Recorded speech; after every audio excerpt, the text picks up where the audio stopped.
My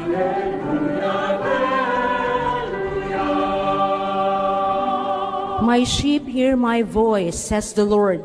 I know them, and they follow me.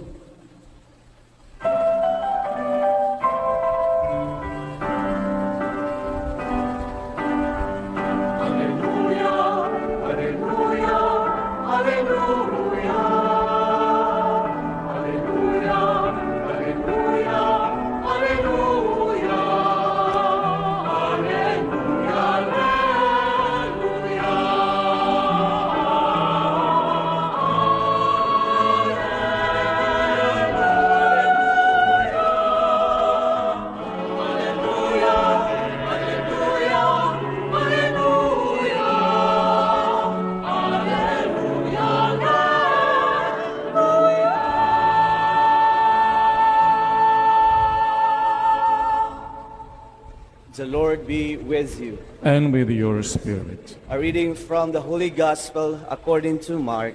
Glory to you, O Lord. The apostles returned to Jesus and reported to him all that they had done and what they had taught. He said to them, "Come by yourselves to an out-of-the-way place and rest a little." People were coming and going in great numbers, making it impossible for them to so much as eat.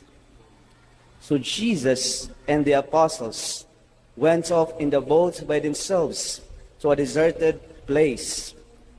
People saw them leaving, and many got to know about it. People from all the towns hastened on foot to the place, arriving ahead of them. Upon disembarking, Jesus saw a vast crowd. He pitied them, for they were like sheep without a shepherd, and he began to teach them at great lengths. The Gospel of the Lord. Praise to you, Lord Jesus Christ. Come, Holy Spirit, bless this unworthy priest, that I may share with humility and with the heart, and that people listen with humility and with the heart in the Holy Spirit. Come. Sisters and brothers, thank you again for the love, the sacrifice in your hearts, coming to Mass, joining us online. Thank you for liking Jesus today. Yung pala yung like Facebook, no? Like, etc. But liking is real life. So now na, pakisabi natin yung like natin. Husband and wife, magkatabi, magtingin nga kayo ang You Now Online. Pakisabi mo nga yung, alam mong like ko sa'yo nung una pa lang kitang nakita. Sige, magkwentuhan nga kayo, what I liked about you. O kayo magkaibigan. Sabi mo naman yung, why I like you. Alam mo, I like you kasi ganito ka. O ngayon lang magkikita, baka mayroong, I like your shoes, I like your hair. Sige na, say something. This is a like moment for all of us.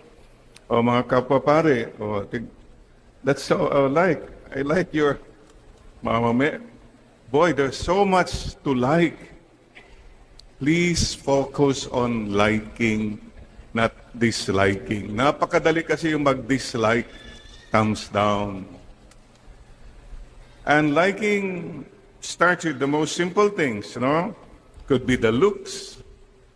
Tignan mo nga si husband mo, siya pa rin ba yan, yung looks niya? Pero like mo pa rin siya. O, maybe your life situation, okay to.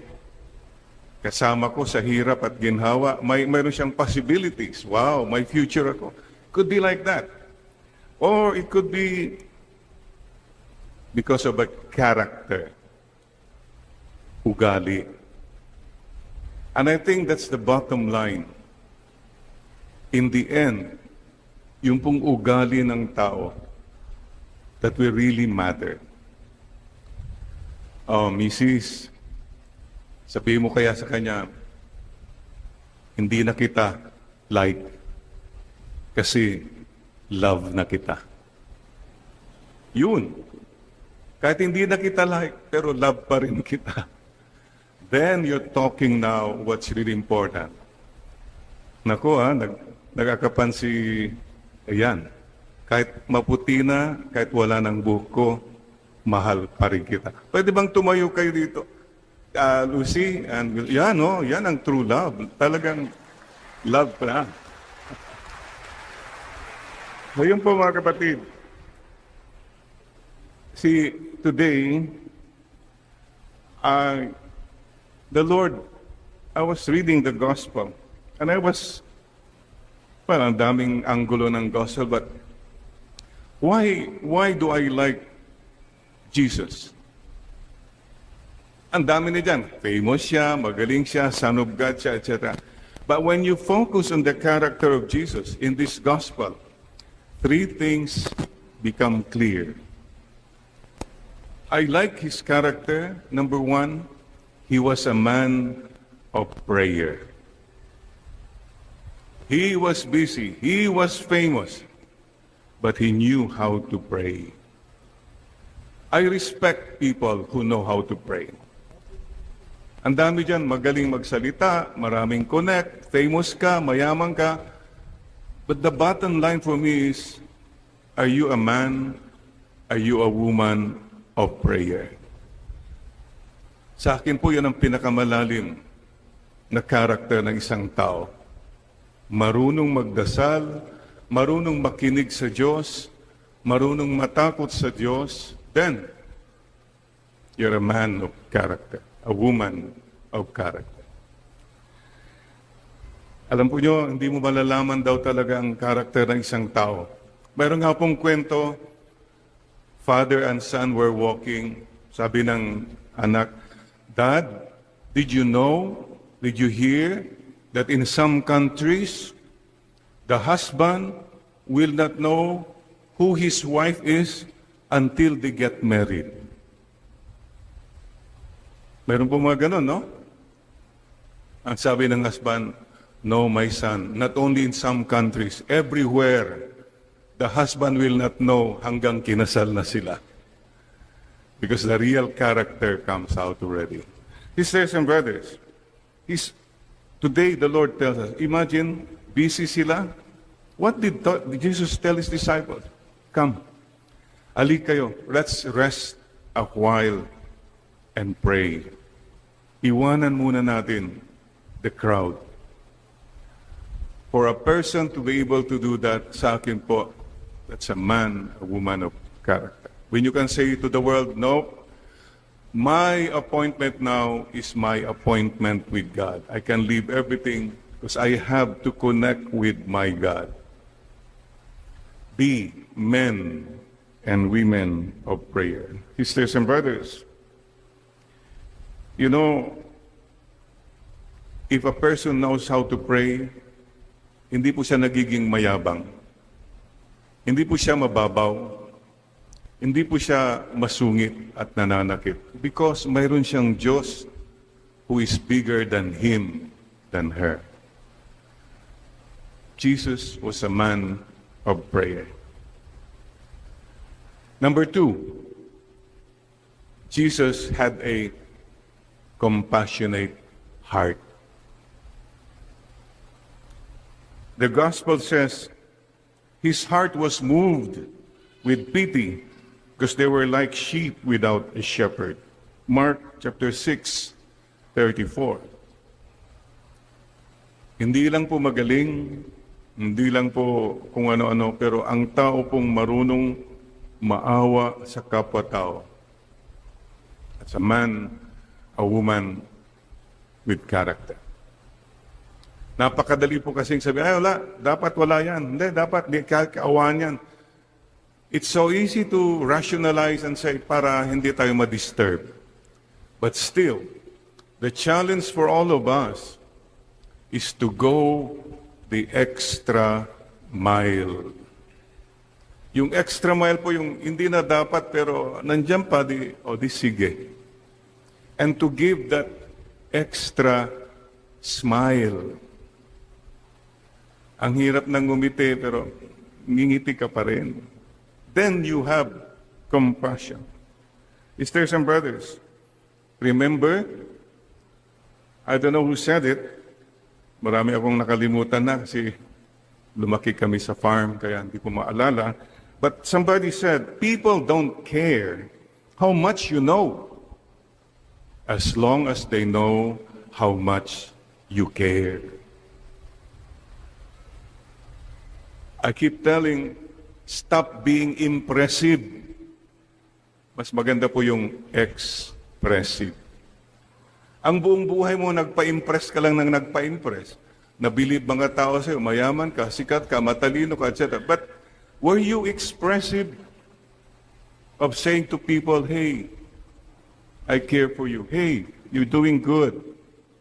Like right now, pakisabi mo nga uli sa katabi mo, you know, I like you. I like your, come on, express your like once more. I like you when you smile. I like you when you sleep. Be expressive. Focus on being expressive, not so much on being impressive. And thank you for the gems.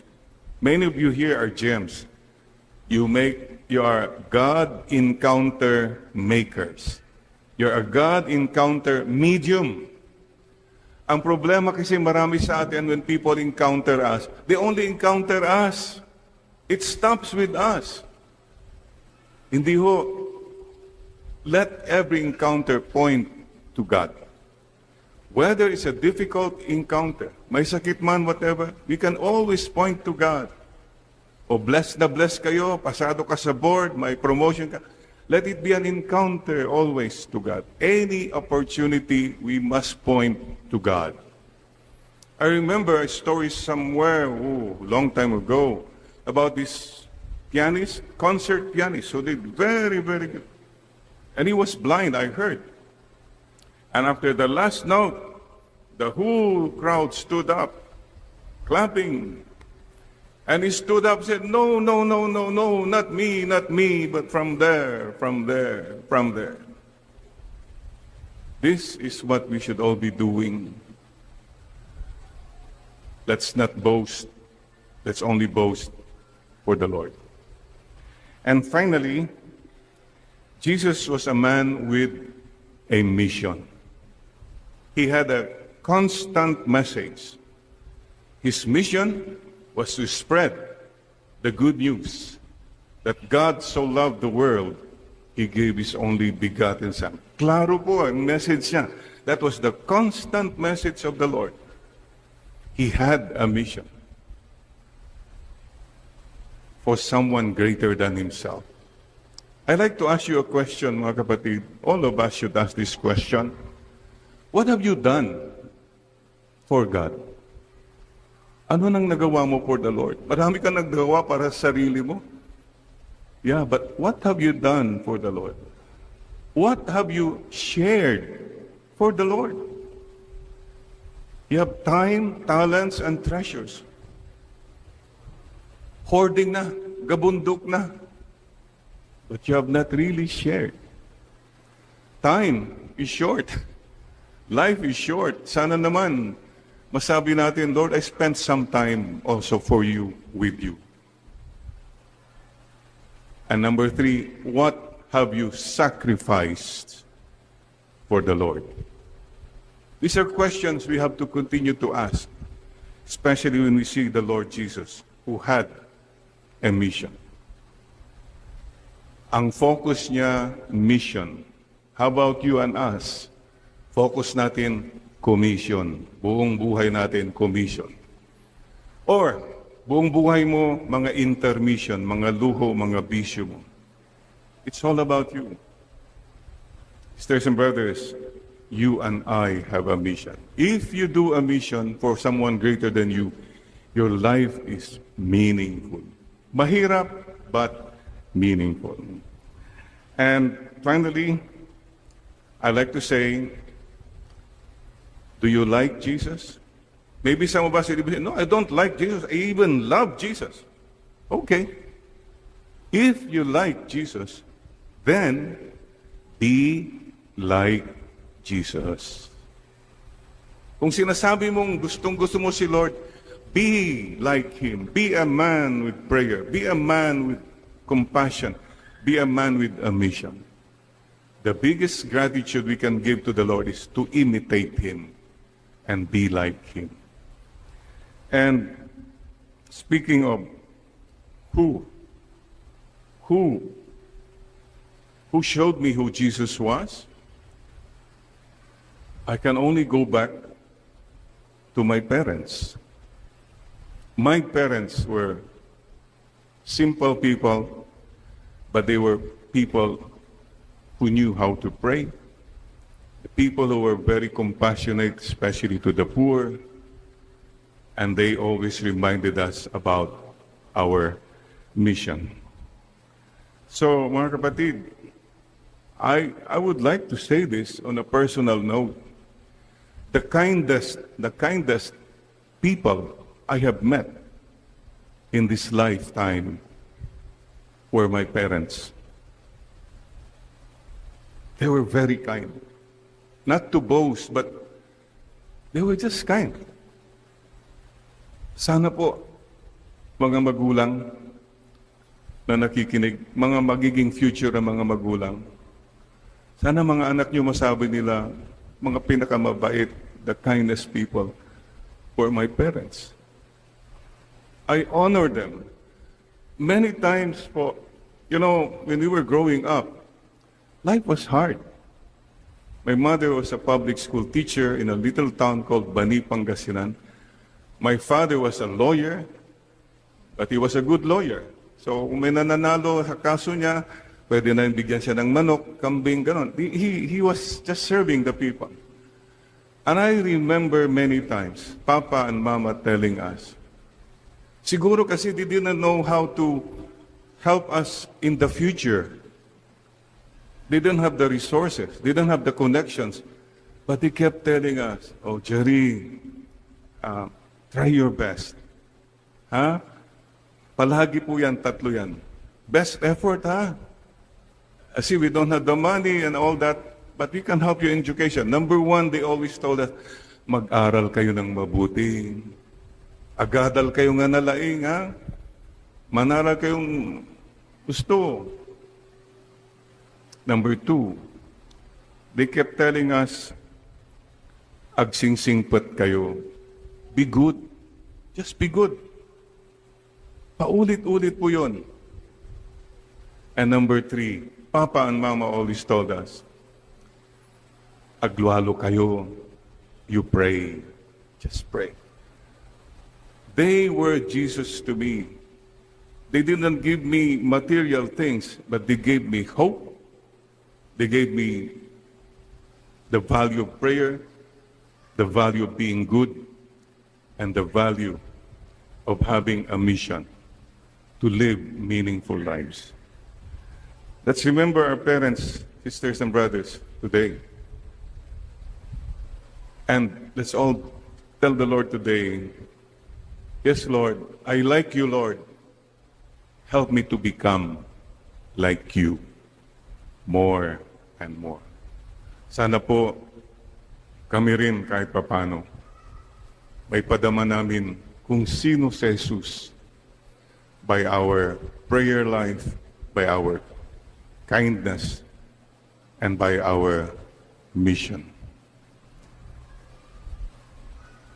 Bow your head, and I ask you now, do you like Jesus? Yes, I like Jesus. Do you really like Jesus? Yes, I really like Jesus. Do you love Jesus? Yes, I love you, Lord Jesus. And help me to be more like you.